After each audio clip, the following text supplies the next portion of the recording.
मध्य प्रदेश में नगरीय निकाय के चुनाव होने हैं और उसके पहले संगठन ने अपनी नियुक्तियां की है, लेकिन बीजेपी संगठन ने जो एक फार्मूला अपनाया है उससे कहीं ना कहीं युवाओं को मौका मिला है। अब संभवतः मध्य प्रदेश में एक ऐसे युवा नेता होंगे जो 27 साल की उम्र में मंडल महामंत्री बन चुके हैं। जी बिल्कुल, पूर्व विधानसभा से आते हैं शमसुल हसन, हम उनसे बात कर लेते हैं। 27 साल पर मंडल महामंत्री बन चुके हैं। उसके पहले करीब जब वो 8वीं क्लास में पढ़ते थे तब से ही वो बीजेपी में ज्वाइन कर चुके थे। आंदोलन पे और पूरी विचारधारा बीजेपी की थी। तो पहला मेरा सवाल शमसुल आपसे यही होगा कि 27 साल पे पार्टी ने आप पे भरोसा किया है और आपको मंडल महामंत्री बनाया, क्योंकि आप मुस्लिम समुदाय से करते हैं, तो मेरा पहला यही सवाल रहेगा कि बीजेपी में जो मुस्लिम समाज के लिए कहीं ना कहीं अलग भ्रांतियाँ रहती है और कांग्रेस ये कहती रहती है कि हम मुस्लिम का भला करते हैं, तो आप बीजेपी में 8वीं से जुड़े हुए हैं, तो कभी ऐसा अनुभव हुआ कि भेदभाव होता है? जी बिल्कुल नहीं, आप सीधी इस बात से जान सकते हैं कि यदि भेदभाव कहीं भी होता तो विद्यार्थी परिषद से लेकर आज तक मेन बॉडी में मुख्य राजनीतिक धारा में जो आज मुझे महामंत्री का पद दायित्व दिए गया है, अलग से एक मंडल बनाया गया भारतीय जनता पार्टी द्वारा। तो ये संगठन का एक अभिनव पहल है अल्पसंख्यकों को भाजपा से जोड़ने का। यदि इस तरह के विचार जो भ्रामक भ्रांतियाँ कांग्रेस द्वारा फैलाई जा रही हैं, ये सिर्फ भ्रांतियाँ फैला के और डर दिखा के वोट लेना जानती हैं, बाकी इसका लाभ अल्पसंख्यकों को आज तक कभी नहीं हुआ है। 27 साल की उम्र में आप मंडल महामंत्री हैं और बूथ लेवल, मंडल लेवल, उसके ऊपर जिला लेवल, इस तरह से इकाई बीजेपी में पूरा काम चलता है।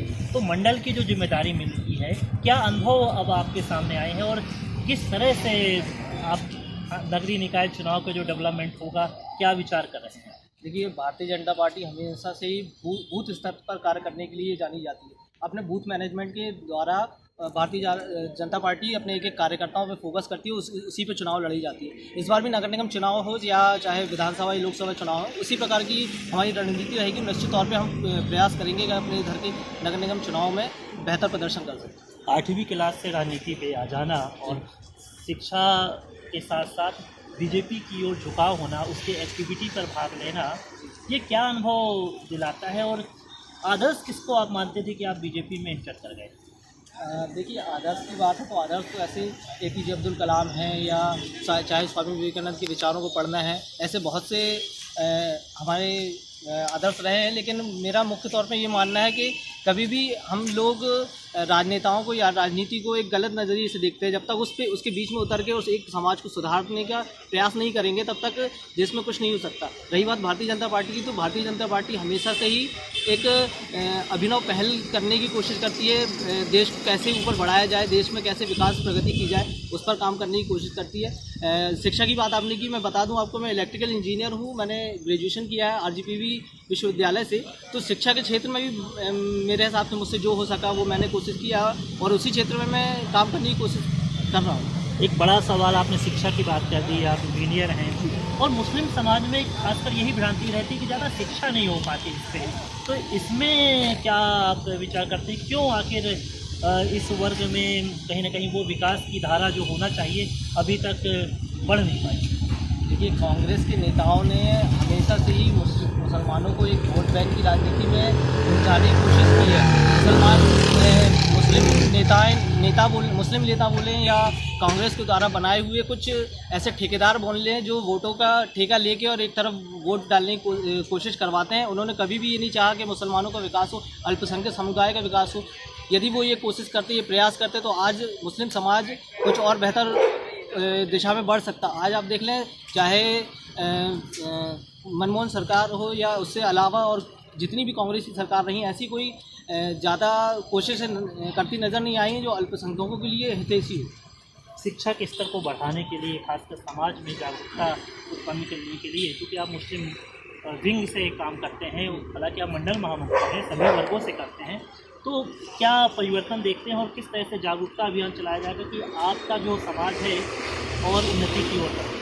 देखिए, पहले के मुकाबले चाहे जब से भारतीय जनता पार्टी की सरकार बनी है, शिक्षा के क्षेत्र में बेहतर प्रयास किए गए हैं। मुस्लिम समुदाय में एक अपने में ही लोगों के आँख खुली हैं और बेहतर लोग करने की कोशिश करते हैं। अब आज के दौर में ये हो गया है कि भले ही हम एक रोटी कम खाएंगे लेकिन बच्चों को स्कूल भेजेंगे। तो यही एक कोशिश रही है, चाहे भारतीय जनता पार्टी की सरकार माननीय मुख्यमंत्री जी की हो या प्रधानमंत्री जी की हो, कि बेहतर से बेहतर शिक्षा कैसे कोशिश सभी योजनाओं के तौर पे, चाहे स्कॉलरशिप हो या और भी जितनी भी योजनाएं हैं, उसके माध्यम से अल्पसंख्यकों को बेहतर शिक्षा देने की कोशिश की गई है। और हर चाहे आरक्षण के नज़रिए से हो या और भी किसी भी तरीके से हो, बेहतर फ़ायदा पहुंचाने की कोशिश की गई है। समसुल पूर्व प्रधानमंत्री भारत अटल बिहारी वाजपेयी दिवंगत प्रधानमंत्री हैं और वर्तमान के जो प्रधानमंत्री नरेंद्र मोदी हैं, इन दो नेताओं की तुलना करें तो कितना परिवर्तन देखते हैं आज के राजनीतिक दृष्टिकोण से? देखिए, परिवर्तन तो मैं नहीं कह सकता, लेकिन ज़्यादा कुछ, क्योंकि उस टाइम पे मैं भारतीय जनता पार्टी की विचारधारा से अवश्य जुड़ा था, लेकिन मैं विद्यार्थी परिषद में कार्य कर रहा था, तो उतनी ज़्यादा तो मैं काम नहीं जान सकता। लेकिन हाँ, माननीय अटल बिहारी वाजपेयी की एक, जैसे उन्होंने एक अभिनव पहल की थी, गाँवों को शहर से जोड़ने की प्रधानमंत्री ग्राम सड़क योजना लागू की थी।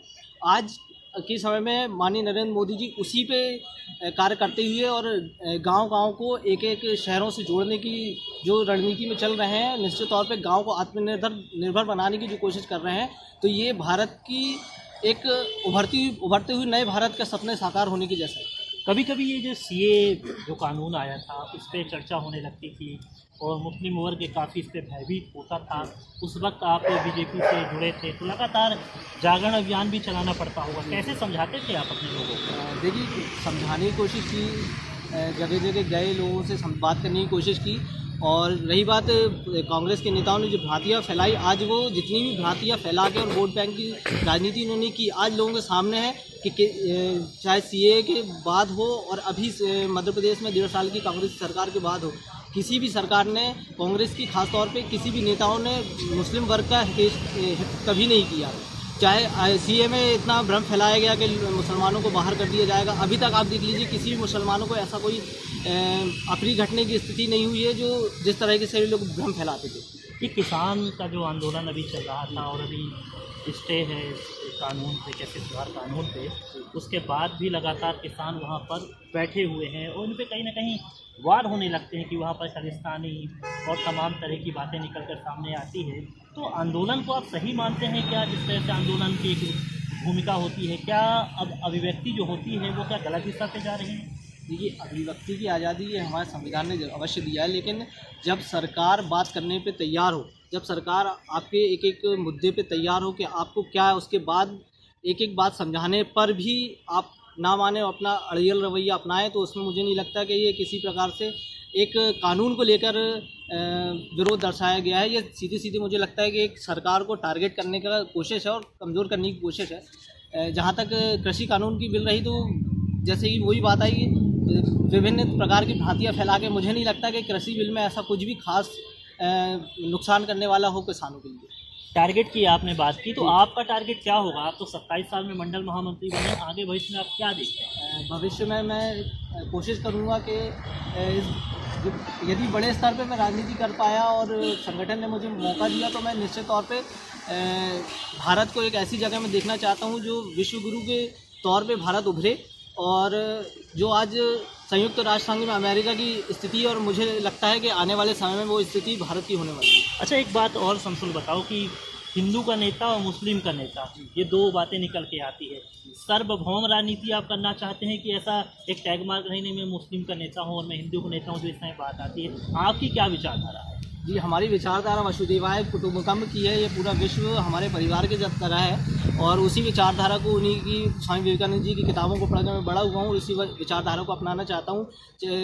किसी भी वर्ग का व्यक्ति हो, हिंदू हो, मुस्लिम हो, सिख, ईसाई हो, हर वो गरीब व्यक्ति जिसको शासन की योजनाओं का लाभ मिलना चाहिए, हर वो पीड़ित व्यक्ति जिसको न्याय मिलना चाहिए, मैं उसके साथ खड़ा हूँ। आप सरस्वती शिशु मंदिर से पढ़ें, तो आपके में ये जो स्वामी विवेकानंद की बातें निकल के आ रही हैं, ये ज़्यादा महत्वपूर्ण है कि आप इंटरेस्ट ही आपका स्वामी विवेकानंद पे था कि उनकी किताबों को पढ़ना, उनके जीवन को पढ़ना, तो आप में ये परिवर्तन है? किताबों को पढ़ा, उनके अध्ययन करने की कोशिश की, तो मुझे लगा ऐसा नहीं सिर्फ स्वामी विवेकानंद, चाहे APJ अब्दुल कलाम हो या इनके अलावा और भी जितने भी महान शख्सियत हों, ये सबको मैंने पढ़ा, लेकिन स्वामी विवेकानंद में एक युवाओं को प्रेरणा देने वाली बहुत ही बड़ी बड़ी खूबियाँ थी, जिसमें एक जो उन्होंने शिकागो में सम्मेलन में जिस तरह से उन्होंने भाषण दिया था और भारत का नेतृत्व किया था, वही एक अपने आप में जो एक उनकी जो बात थी मुझे आकर्षित करती है उनकी तरफ। तो बिल्कुल समसुल 27 साल के हैं, मंडल महामंत्री हैं, लेकिन उन्होंने विचारधारा की जो बात की है स्वामी विवेकानंद की विचारधारा पर चलना चाहते हैं। वसुधैव कुटुंबकम की बात वो करते हैं।